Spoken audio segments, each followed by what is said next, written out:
right, so what are we going to bitch moan? I'll tell you what we're going to bitch moan and complain about. As everyone knows, my breakfast of a morning is a Premier protein shake, chocolate flavored because every other flavor fucking sucks. It's a Quest protein bar, the white chocolate raspberry because every other flavor fucking sucks, and Monster Rehab drink. Because yes, even though it tastes like shit, it'll wake you the fuck up. That's my breakfast every single morning. I also tune into Fox News and CNN because I like to start my day off pissed off at everyone. Now, here's the truth. Both wings, left and right, they are populated on the far left and the far right. They are populated by fucking idiots. They are huge sufferers of FIS, fucking idiot syndrome. What I want to complain about first is we in America have roughly 350 million Americans. And you are telling me that of those 350 million Americans, that the best two candidates throughout the United States are Joe Biden and Donald J. Trump. Really? Really? That's the best we can fucking do. So we got Weekend at Bernie's 3. And on the other side, I don't know if you guys are new or not, we've got a film coming out. I think it's April 12th. Called Civil War. It's an A24 production. It's already getting glowing reviews. I will be in line that day to watch this documentary. I'm not saying it's a film. I'm saying it's a very prescient documentary, a lot like Idiocracy. Great film and a very, very prescient film. It truly is. I think this Civil War thing is going to be exactly the same. When I was in prison, the Aryans... they love themselves a book called the Turner Diaries.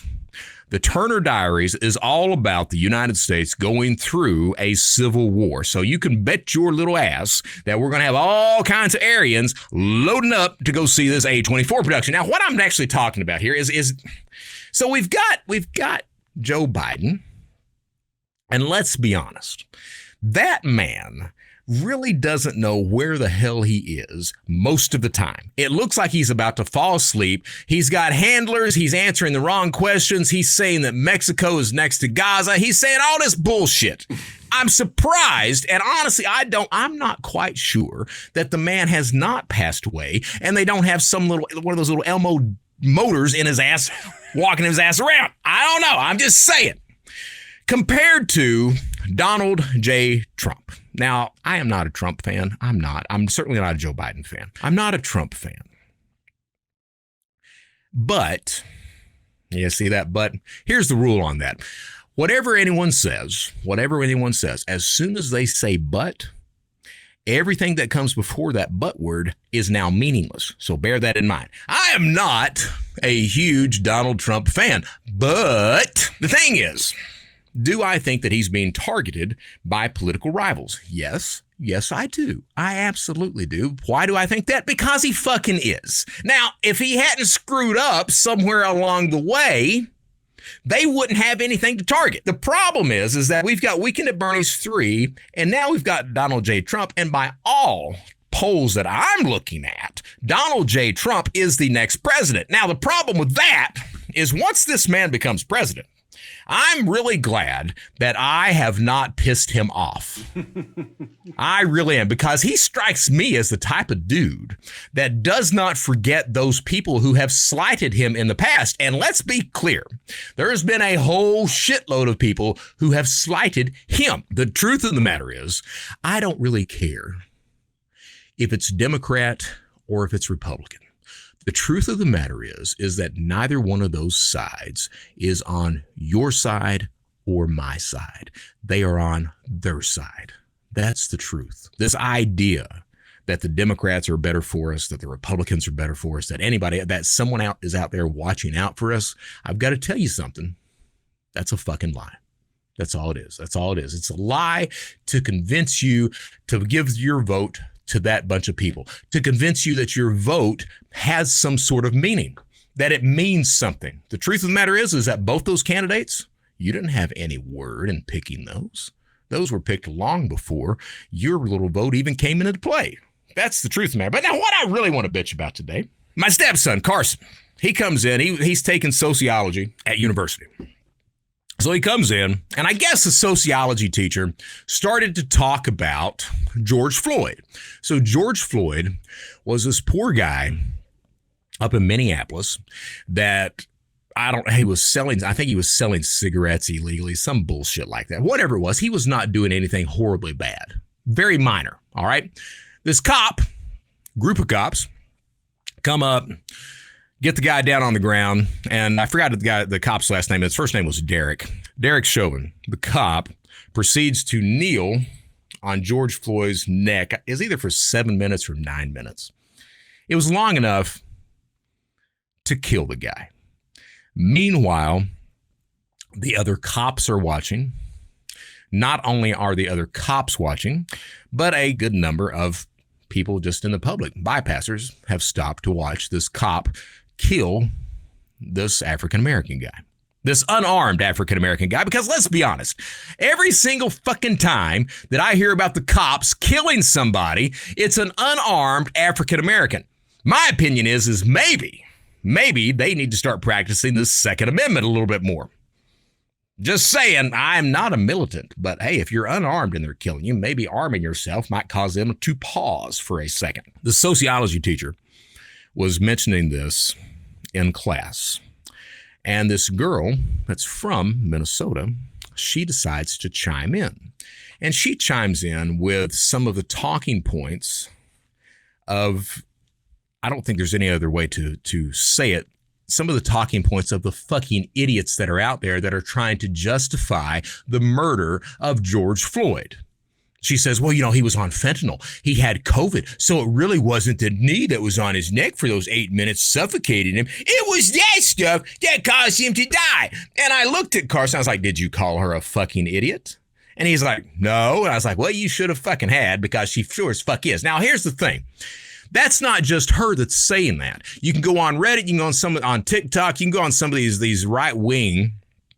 I think Candace Owen, her dumbass even said this at one point.